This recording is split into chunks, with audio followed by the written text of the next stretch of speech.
तो क्या ब्रिटेन को वर्ल्ड वॉर 3 का डर है? जंग और बढ़ी तो यूरोप को टारगेट कर सकता है ईरान। वर्ल्ड वॉर 3 का ब्लूप्रिंट है ईरान इजराइल जंग, ये एक ब्रिटिश एक्सपर्ट ने दावा किया है। बकिंघम यूनिवर्सिटी के प्रोफेसर एंथनी ग्लीज ने यह बड़ा दावा किया है। प्रॉक्सी के साथ मिलकर ईरान हमले कर सकता है, यह एंथनी ग्लीज ने कहा है। ईरान की तरह यूरोप में हो सकती है तबाही, एंथनी ग्लीज ने कहा है। ईरान इजराइल से संघर्ष कम करने की अपील कर चुके हैं कीर स्टॉर्मर। जंग भड़की तो यूरोप का डिजिटल संचार नेटवर्क खत्म कर देगा रूस, ये मिरर की एक रिपोर्ट के जरिए दावा किया गया। लेकिन इसी बीच कुछ देर पहले ईरान में बड़ा मिसाइल हमला हुआ है। GBU-32 जेडैम मिसाइल से इजराइल का हमला। इजरायली वायुसेना ने केरमान शाह में यह अटैक किया है।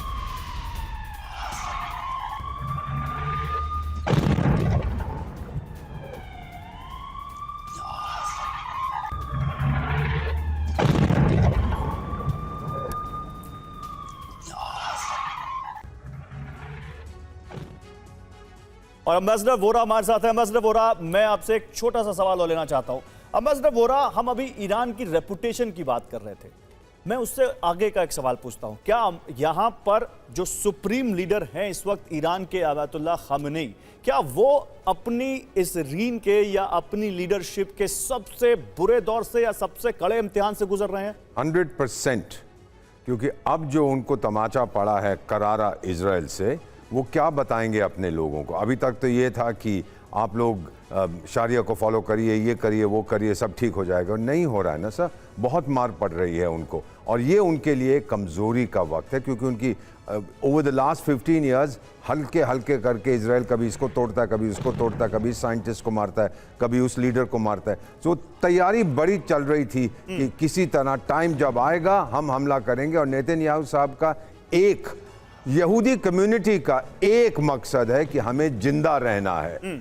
ईरान के एक सर, मैं बैठा हुआ हूँ डिनर पे इन खार्तूम, वो महमूद अहमदीनेजाद डिनर पे भाषण दे रहा है। इजराइल को जीने का हक नहीं है, wipe it from the map of the earth. यहूदियों को जिंदा रहने का अधिकार नहीं। I walked out. सर ये क्या बकवास कर रहा है? You don't say this for other people, this the Iranian president, आजकल जेल में बैठा हुआ, अच्छा हुआ। तो रियलिटी इज कि वो लोग स्वीकार नहीं करते इजराइल को। इजराइल ने तो कभी नहीं कहा कि ईरान को मिटा दो। Military strategy point of view से देखें जनरल सिवाच, तो हम सब जानते हैं कि ईरान और इजराइल का बॉर्डर नहीं मिलता, दोनों करीब 2000 किलोमीटर दूर बैठे हैं। तो ये रूस यूक्रेन की जंग तो है नहीं कि यहां पर आप अपने टैंक भेज देंगे, अपनी पैदल सेना भेज देंगे।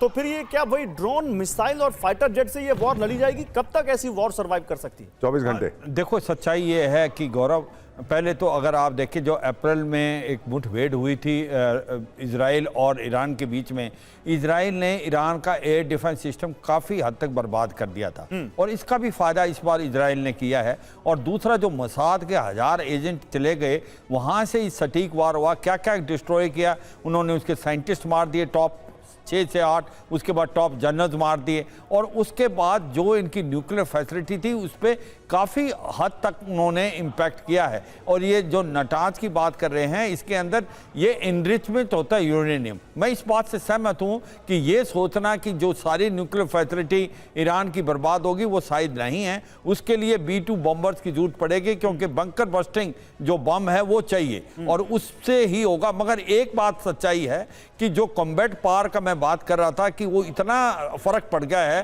कि इजराइल बहुत आगे है ईरान से आज, और इजराइल को हेल्प मिली है अमेरिका से, और ईरान ज्यादा देर लड़ नहीं पाएगा। ईरान का एक ही पॉजिटिव है कि उसके पास हाइपरसोनिक मिसाइल थी फतेह, मगर वो लिमिटेड हैं, वो उसने कम से कम 500 से 1000 यूज कर दी हैं। और जो आयरन डोम और उसके साथ पेट्रोइट और third terminal high altitude area defence system है, वो काफ़ी हद तक जो मिसाइलें आई हैं ईरान से, उनको वो एक प्रकार से नलीफाई कर पाया है। अगर ये लड़ाई का फैलने का एक ही तरीका है, अगर ईरान गलती से भी अमेरिका की बेसिस जो हैं, जो 8 परमानेंट है और 10 के करीब नॉन परमानेंट है, उन पे हमला कर देगा, तो फिर ये लड़ाई फैलेगी, फिर अमेरिका डायरेक्ट आ जाएगा। नहीं तो ये लड़ाई नहीं फैलेगी, और ये लड़ाई अगले 4-5 दिन में बंद होने के चांसेस है। उसकी वजह क्या है? ईरान भी क्लेम कर रहा है विक्टोरियस, ये वही है जैसे कि भारत नहीं कर रहा, ईरान मार भी रहा है सर। हाँ, नहीं, इजराइल ने जब ईरान के परमाणु सेंटर्स को टारगेट किया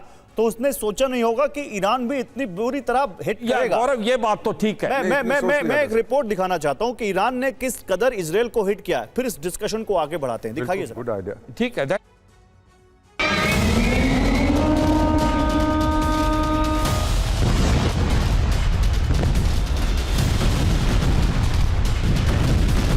इजराइल पर ईरान ने पिछले चंद घंटों में विध्वंसक जवाबी हमले किए।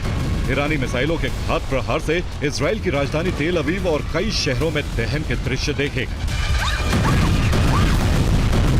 बारूदी विध्वंस की मौजूदा तस्वीरें और वक्त के पन्ने गवाह है कि इजराइल की राजधानी तेल अवीव पर इससे भीषण हमले अब तक नहीं हुए थे।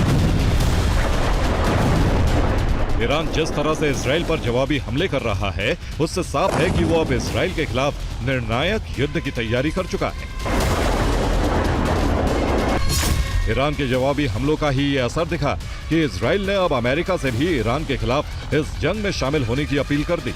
इजराइल की तरफ से अमेरिका को एक आधिकारिक चिट्ठी लिखकर उससे जंग में उतरने को कहा गया। इसके बाद पेंटागन में एक आपात बैठक भी बुलाई गई।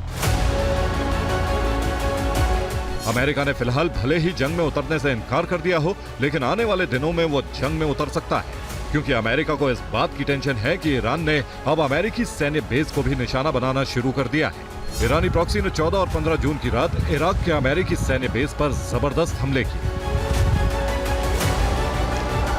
ईरान के खिलाफ अमेरिका जंग में उतरेगा या नहीं, यह अगले कुछ घंटों में तय होगा। लेकिन इस बीच ईरान ने परमाणु अप्रसार संधि से हटने की भी धमकी दे दी है। ईरान की संसद सोमवार को एनपीटी से हटने के लिए मतदान करेगी। ऐसे में ईरान ने यह साफ कर दिया है कि वो अब इजराइल के खिलाफ आर पार की जंग लड़ने के मूड में है। इसीलिए वो इजराइल के शहरों पर अपनी मिसाइलों से भीषण हमले कर रहा है और अमेरिका की धमकियों की भी परवाह नहीं कर रहा है। मौजूदा हालात को देखते हुए यह तय माना जा रहा है कि ईरान और इजराइल की जंग लंबी चलेगी। ब्यूरो रिपोर्ट, TV9, भारत वंश।